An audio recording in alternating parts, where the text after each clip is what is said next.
Bien, continuamos con más información en Noticiero 9 Central y vamos a abocarnos ahora a noticias del ámbito internacional, porque durante los últimos días el continente y parte del mundo también miró hacia el vecino país de Brasil, teniendo en cuenta que en el día de ayer se han realizado las elecciones, esta primera vuelta de elecciones en la República Federativa de Brasil, con resultados que ya vamos a estar analizando junto a Jorge Castro, analista internacional que ya está en videollamada y conexión con nosotros. Jorge, muy buenas noches, ¿cómo te va? Te saludamos desde Noticiero 9. ¿Qué tal? Buenas noches, ¿cómo están ustedes? Bien, todo bien, Jorge. Muchísimas gracias por tu tiempo y por la deferencia para nuestro canal. Jorge, igualmente. Bueno, la primera de las preguntas, Jorge, es tu primera impresión, ¿no?, de lo que fueron estas elecciones que han terminado, ya finalizado en el día de ayer, con una victoria de Luis Ignacio Lula da Silva, el expresidente, por sobre el actual mandatario Jair Bolsonaro, pero no por tanto margen, ¿no? Exactamente. Lo que ha sucedido ayer en Brasil, en la primera vuelta de las elecciones presidenciales, ha sido una diferencia a favor del expresidente Lula sobre el actual mandatario Jair Bolsonaro de 5 puntos, 48 puntos a 43 puntos, lo que significa aproximadamente 6 millones de votos. En estas condiciones, claramente Lula está adelante en lo que se refiere a las preferencias para obtener un nuevo mandato presidencial en la segunda vuelta de estas elecciones presidenciales que van a tener lugar el 30 de octubre de este año.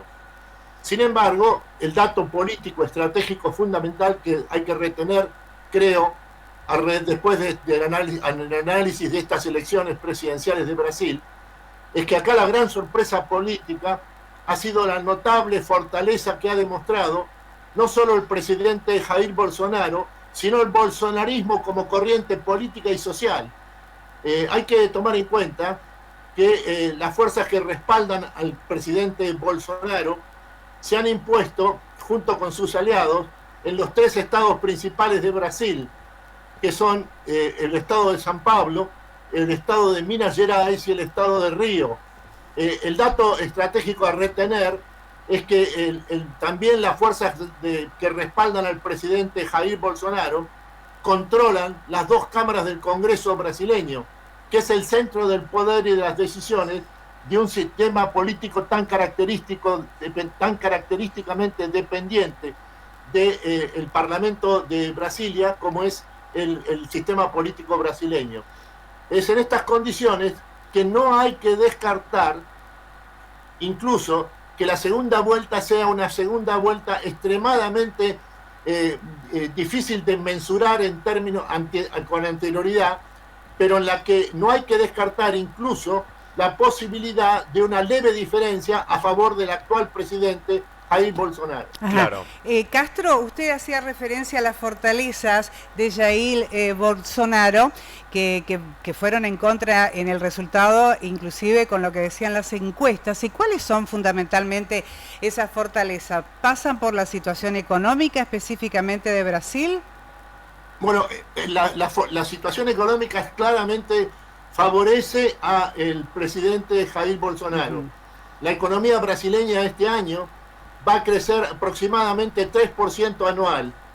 En los últimos 2 trimestres consecutivos, la tasa de inflación fue negativa, esto es, hubo deflación, caída del nivel de precios en Brasil.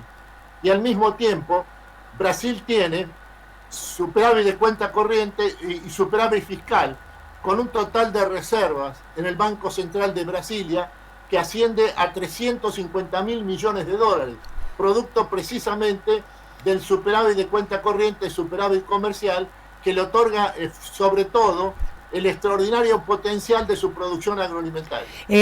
Castro, ¿y no lo afectó en este sentido, no lo afectó a Bolsonaro la gestión que él llevó adelante durante la pandemia? Porque realmente cómo manejó la pandemia no fue para nada buena para los brasileños, digamos, ¿no? Eso quedó en el olvido aparentemente. Pero hay que tomar en cuenta de que Jair Bolsonaro tiene un nivel de rechazo en la sociedad brasileña muy elevado.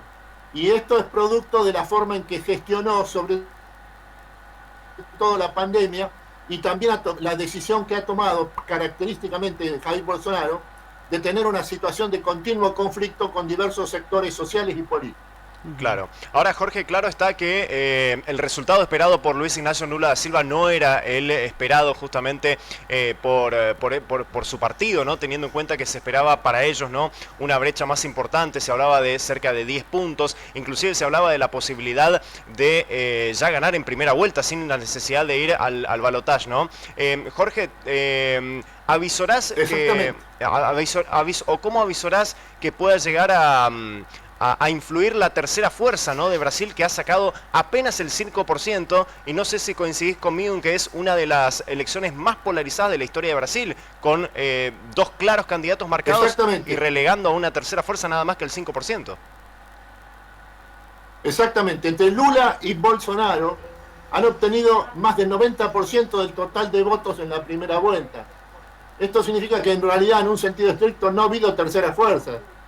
Es una puja extraordinariamente polarizada y que ahora va a acentuar ese carácter, porque ahora en este próximo mes, en este mes en curso, la contienda se reduce al enfrentamiento directo, personal, entre Lula por un lado y Bolsonaro por el otro.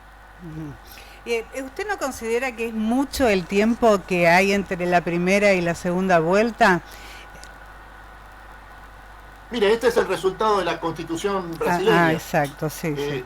De modo que, en cierta forma, mi opinión es absolutamente irrelevante.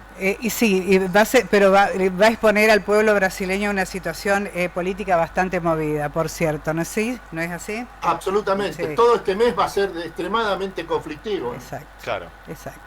Bueno, Jorge, le agradecemos muchísimo por este contacto con Noticiero 9 Central. Ha sido muy amable. Por favor, gracias por llamar. Muchas gracias, muy Jorge. amable. Un abrazo. Bien, allí pasaba Jorge Castro, justamente, quien es analista internacional y por supuesto dialogando acerca de lo que fueron las elecciones de Brasil el pasado domingo, en donde Luis Ignacio Lula da Silva se impuso en las elecciones, pero no le alcanzó para llegar al balotaje, teniendo en cuenta que le ha sacado solamente 5 puntos al actual presidente que busca la reelección, Jair Bolsonaro.